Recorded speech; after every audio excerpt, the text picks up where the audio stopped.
if you've been watching our channel this year in 2024, you will know that we've mentioned on several occasions that we were going to the Paralympics to see my client Chris Hunt Skelly MBA aim for a medal. And that was our plan, except frankly we had a complete disaster, or rather I had a complete disaster, which resulted in us not being able to go, and why we're here in France in late October, which would not normally be the case. So what happened was, a few days before we were due to travel, Chris was competing on a Saturday in September. We were due to travel the Thursday before for a long weekend and to stay on this very site. We started to gather all our paperwork. Steve found his passport and my passport was not there. And oh, it was a nightmare.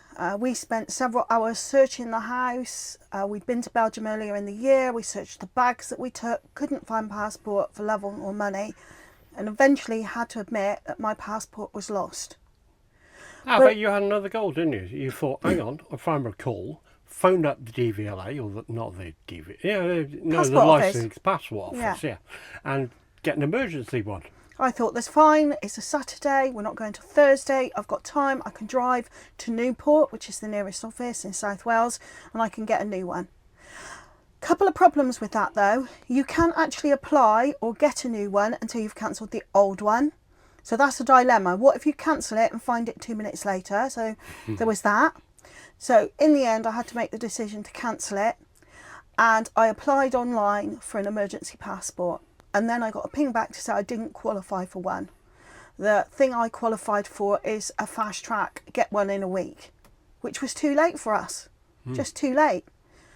So I rang the helpline and found out that you cannot get emergency passports anymore. Since the pandemic, they've stopped all that. I don't know if you realise that, but I certainly didn't realise that.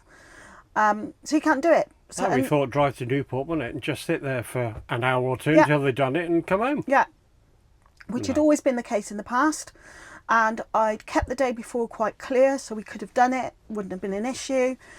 But no, you can only get an emergency passport now if you can prove you need to visit a relative who's passed away or is very, very seriously ill overseas, or you work for the government, neither of which applied to me. And the week-long fast track, which is twice the cost of normal passport, would be too late. So much to my horror, our horror, we couldn't go, and we couldn't see Chris actually compete in person, which was utterly devastating. So my whole march is wearing my 2012 one, because we did actually get to go to that and see some of that. But it is what it is, right? So my next job was then to, all right, let's try not lose as much money as we thought because it was over £1,000. So let me see what I could do when I run the Caravan and Motorhome Club. And luckily I had booked the caravan, the train trip and the pitch through them. And what they did say to me was, because you booked it in 2024, you can use it in 2024, which meant we can move the train and the pitch to now for nothing. Well, I say not for nothing. If there has been a price increase, because in April, in our terms anyway, end of the financial year, you have the financial year changes as well, so they were added, so we just had to pay the extra, and then the 20 quid for the caravan club administration stuff to about shift it all. And I thought, well, that's pretty good. So we did that, which meant we still had the euros, we still had the re-gate cards and all the rest of it. The only thing we had to do was wait for your new passport, which ironically arrived in a week. Literally, the Saturday after we realised my passport was lost, the following Saturday I got my new passport. Yeah, but you could have paid this fast track and you got it in that time anyway. Yeah, and you know, we missed Chris. We were able to sell our Paralympic tickets, luckily, to friends of Chris and his wife Louise, who wanted to attend the whole thing, so they bought the tickets from us. We lost a hotel night stay in Paris and some travel trips. So, but the worst thing, it's not the money really, it's the fact that that's a moment in time we'll never get back. No. And that was devastating. But Chris was wonderful. He texted me on the night to say he was sorry because we didn't tell him before. Kept all that information away from him so he could focus on his goal, and we watched from home really excited. 43.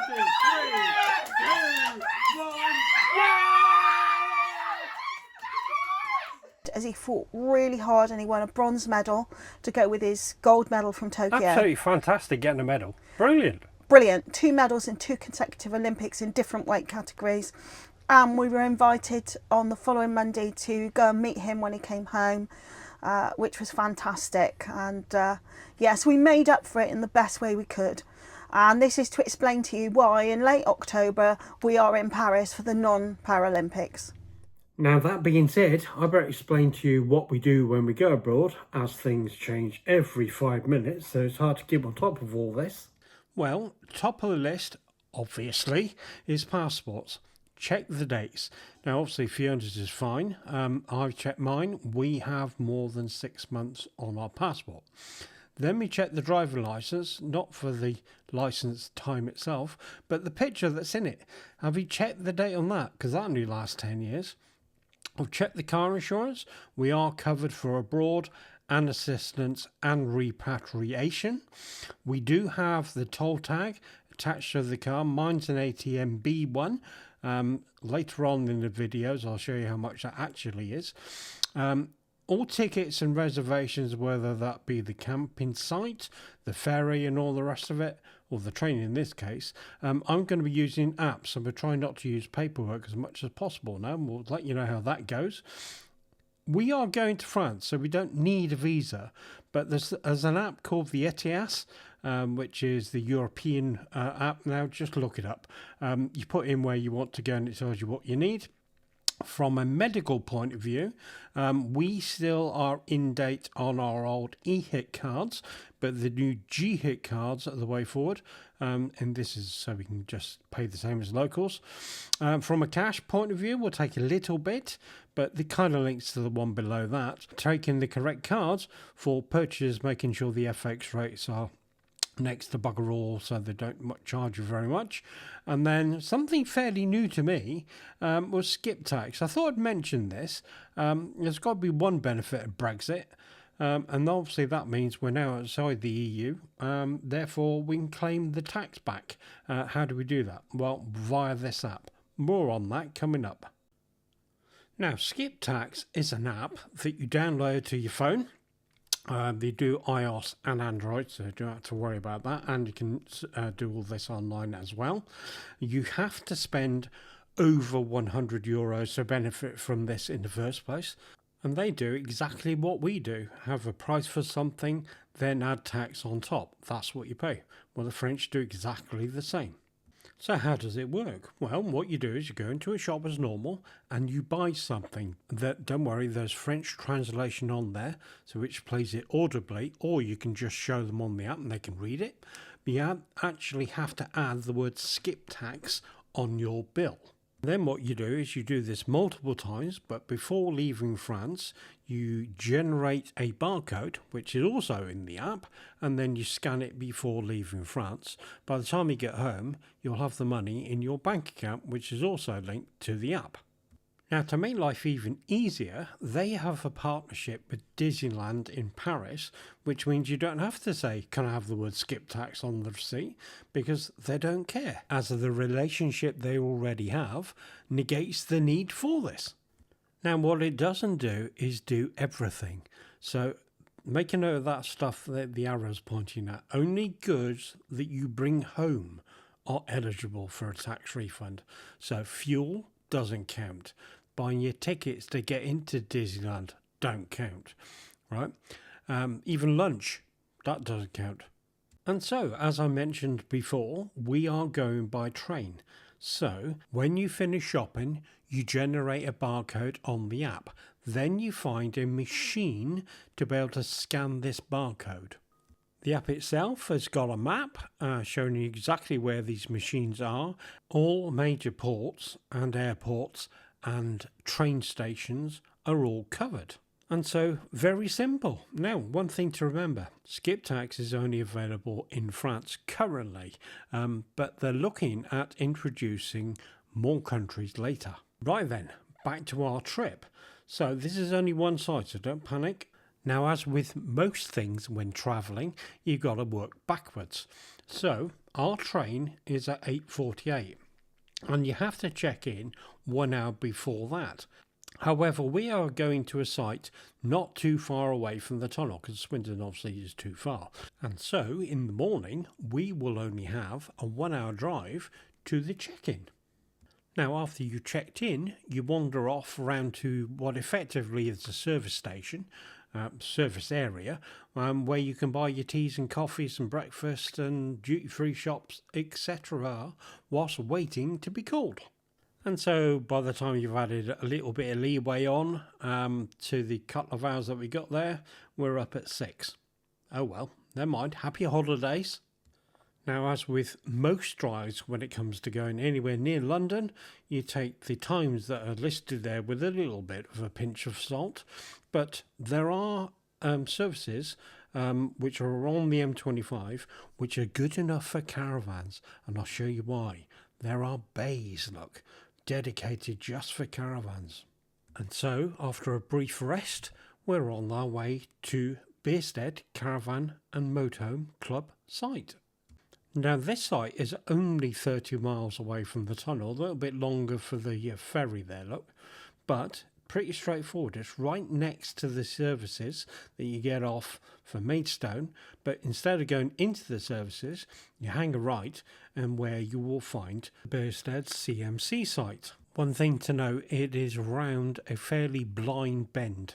Now, we are only here for one night anyway, but after the check-in, this is not a big site at all. We just go through and it's a one-way system, as you can see here, but on the left-hand side, I can spy a couple of pitches there which look pretty good for getting out, because remember, you have to come back the same way. So round we go. That's right, clock the arrow on the floor, go round. And then a little bit of reversing, and back we go.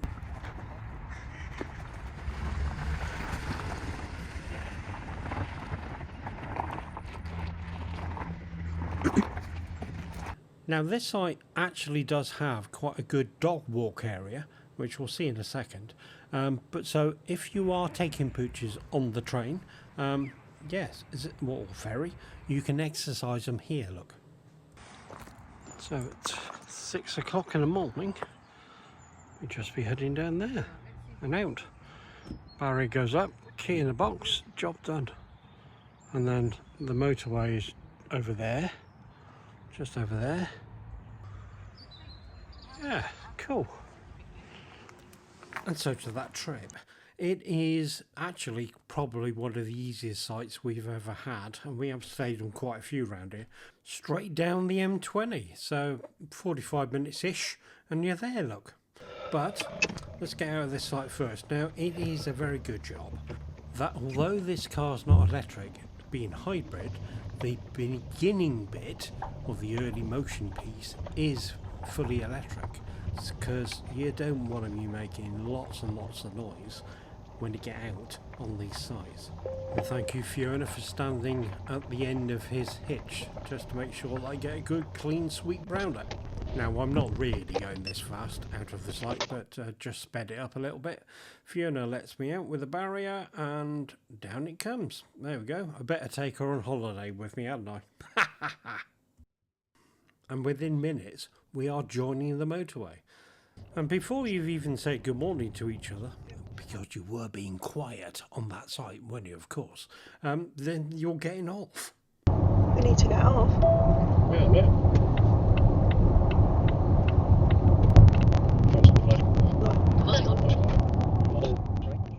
Now, the first thing to note when you get off is it puts you in the wrong lane. It thinks you're freight, so you have to move over, look.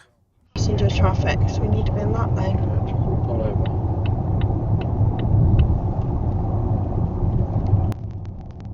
And then you keep to the left, discipline kicks back in. Yeah, we're not afraid. And this is where the 5 lanes on the left are just for trucks. In fact, there's a reservation in the middle there, so you do need to be over to the right. And then not very far after this, we get a notification that we are about to arrive at our booths. Now, I'm stopping here because, as you can see, not all booths are open. The 3 on the left are open. The ones next to that are machine-only ones, Whereas the lane I'm in has got a person, so I'm heading for that one. On the right hand side you can see there's 3 more machine only ones, and there's a lane not open as well. But you'll see a machine with an arrow pointing at it, which tells you what side the machine is for you to collect your hanger. Just in case. And you'll see that the sign has changed, saying departures in 1 hour. And there's a better picture of that person at the top, look. And so, as I was alluding to there, you will get a hanger. So from this point onwards, you become a letter instead of a person, but a letter, an A or a B or a J, or I think ours was an S. But from this point onwards, this is not passport control. This is just you checking in that you're allowed on the train. And if you are, you'll get a letter. Morning! Good morning. Ah, well, there's no harm in being polite, is there? Anyway, what I'm going to do is stop this here, because that's long enough for this episode. I'll just let you know what's coming up. So, our next vlog will be from Cirencester Caravan and Motorhome Club site, so we can go and see the Christmas markets. We can also have a little bit of a recap on the year, and also tell you the plans for next year. Interesting ones afoot. And then, I'll come back to this one. We'll actually get on that train, and I'll show you the boarding of the caravan as well, getting on there. The site itself, including the out and about, and then obviously coming back again, and a bit of news on that Skiptax thingy that we talked about earlier. And so all this leaves me to do is say thank you very much for watching, and please like, subscribe, and hit that little bell.